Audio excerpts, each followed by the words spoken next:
जय हिंद साथियों, आज हम एक विशेष टॉपिक पर बात करने वाले हैं राष्ट्रीय ध्वज।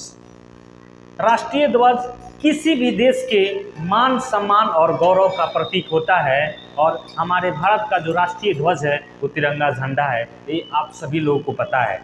तिरंगा झंडा जो है वो भारत के गौरव और मान सम्मान का प्रतीक है और हमेशा भारत के प्रत्येक नागरिकों को अपने राष्ट्रीय ध्वज का सम्मान करना चाहिए। ये बात मैं इसलिए कह रहा हूँ क्योंकि आज से ठीक 2 दिन बाद हम लोग आज़ादी का 77वां दिवस मनाएंगे, यानी 77वां स्वतंत्रता दिवस मनाएंगे।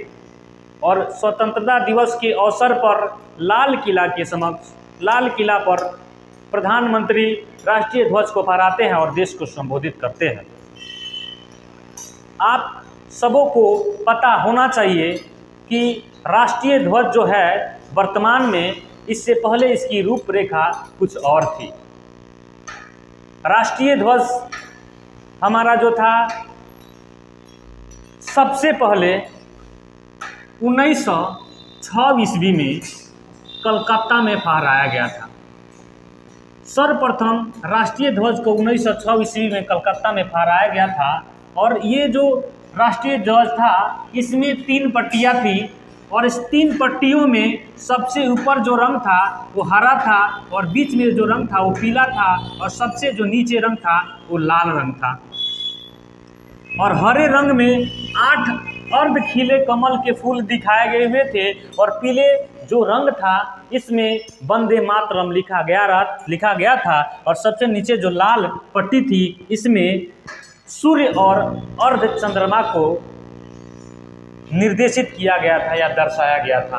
और ये जो अपना राष्ट्रीय ध्वज था, सबसे पहला राष्ट्रीय ध्वज था जिसको 1906 ईस्वी में फहराया गया था, इसकी रूपरेखा डॉक्टर हेमचंद्र कानूनगो और सचिंद्र नाथ बोस ने तैयार की थी। इसके बाद वर्तमान में जो अपना राष्ट्रीय ध्वज है इसकी रूपरेखा पिंगली बकैया ने तैयार की। पिंगली बकैया ने तैयार किया। वर्तमान भारतीय जो राष्ट्रीय ध्वज है इसकी रूपरेखा पिंगली बकैया ने तैयार किया था। और अब आपसे ये अगर प्रश्न पूछे कि राष्ट्रीय ध्वज को भारत से बाहर सबसे पहले किसके द्वारा फहराया गया और किसने फहराया, तो भारत से बाहर सबसे पहले राष्ट्रीय ध्वज को मैडम भीखाजी कामा के द्वारा जर्मनी के स्टुटगार्ट नामक शहर में फहराया गया था। मैडम भीखाजी कामा को क्रांति की जननी और क्रांति की मां के नाम से भी जाना जाता है। अब आते हैं ये पिंगली बकैया ने जो राष्ट्रीय ध्वज की रूपरेखा तैयार की थी, इस पर पिंगली बकैया ने जो राष्ट्रीय ध्वज की रूपरेखा तैयार की थी इसमें मात्र 2 पट्टियां थी और ऊपर जो था पट्टी वो लाल कलर का था और नीचे जो पट्टी था वो हरा कलर का था। पिंगली बकैया ने लाल कलर हिंदू समुदाय को निर्देशित करने के लिए दिया था और हरा जो कलर था मुस्लिम समुदाय को निर्देशित करने के लिए दिया था।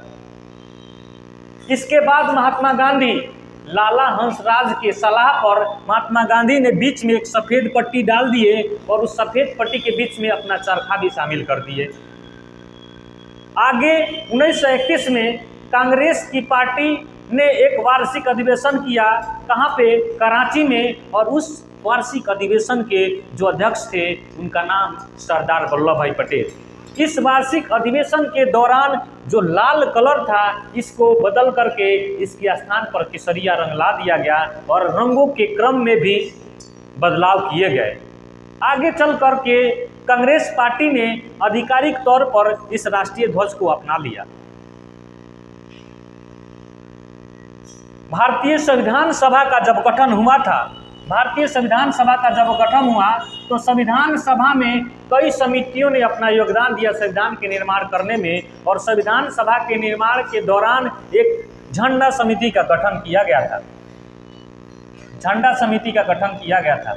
और झंडा समिति जो थी उनके अध्यक्ष थे डॉक्टर राजेंद्र प्रसाद और इसमें हम लोग झंडा समिति के अंतर्गत एक बदरुद्दीन तैयब और सराया तैयब बदरुद्दीन तैयब और सरया तैयब झंडा समिति के सदस्य थे और इन्हीं के सलाह पर वर्तमान में राष्ट्रीय ध्वज की रूपरेखा जो थी उसको तैयार की गई।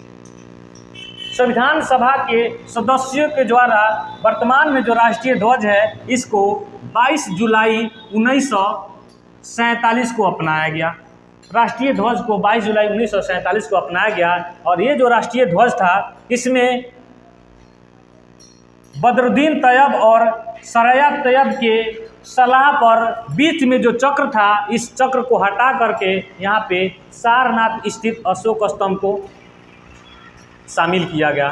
अब सारनाथ अभी वर्तमान में जो राष्ट्रीय ध्वज है आप लोग को मैं बता दूं कि बीच में क्या है, सफ़ेद है और सबसे ऊपर क्या है, केसरिया है और सबसे नीचे क्या है, हरा है। और ये वर्तमान का जो राष्ट्रीय ध्वज है इसी राष्ट्रीय ध्वज को 15 अगस्त के शुभ अवसर पर प्रधानमंत्री के द्वारा लाल किला से फहराया जाता है। राष्ट्रीय ध्वज का जो सबसे ऊपर केसरी रंग है, केसरी जो रंग है वो त्याग का प्रतीक है, बलिदान का प्रतीक है, समर्पण का प्रतीक है, शौर्य का प्रतीक है। इसके बाद में जब हम सफ़ेद रंग को देखते हैं तो सफ़ेद रंग सच्चाई का प्रतीक है, ईमानदारी का प्रतीक है और सादगी का प्रतीक है। बीच में जो चक्र है उस चक्र को झंडा समिति के सदस्य बदरुद्दीन तैयब और सरया तैयब के सलाह पर सारनाथ स्थित अशोक स्तंभ से लाया गया था। वो चक्र समृद्धि का प्रतीक है, हमेशा गति के पथ पर अग्रसर होने का प्रतीक है। और उसके नीचे जब हम आते हैं तो देखते हैं हरा रंग, और हरा रंग हरियाली का प्रतीक है और ये हरा रंग मनुष्य और प्रकृति के बीच के संबंधों को भी दर्शाता है। राष्ट्रीय ध्वज को जब आंदोलन में कोई व्यक्ति शामिल होता है तो सबसे आगे रहता है और उस राष्ट्रीय ध्वज को अपने दाएं कंधे पर उठा करके चलता है। राष्ट्रीय ध्वज की लंबाई और चौड़ाई का अनुपात अगर देखा जाए तो राष्ट्रीय ध्वज का लंबाई और चौड़ाई का अनुपात 3:2 है। इसके लंबाई और चौड़ाई का अनुपात 3:2 है। यानी अगर आप 3 मीटर लंबा राष्ट्रीय ध्वज लेते हैं तो उसकी चौड़ाई 2 मीटर होनी चाहिए और इसी अनुपात में कोई भी राष्ट्रीय ध्वज बनाया जाता है। राष्ट्रीय ध्वज फहराना भारत के नागरिकों के लिए फंडामेंटल राइट है। आर्टिकल 19A के तहत देश के प्रत्येक नागरिक अपने घर पे, अपने दरवाजे पे या फिर कहीं भी या फिर प्राइवेट शिक्षण संस्थान में भी राष्ट्रीय ध्वज को फहराया जा सकता है, क्योंकि ये क्या है, हमारा फंडामेंटल राइट्स है और मौलिक अधिकार जो है भारत में जन्म लेने के साथ ही नागरिकों को मिल जाता है।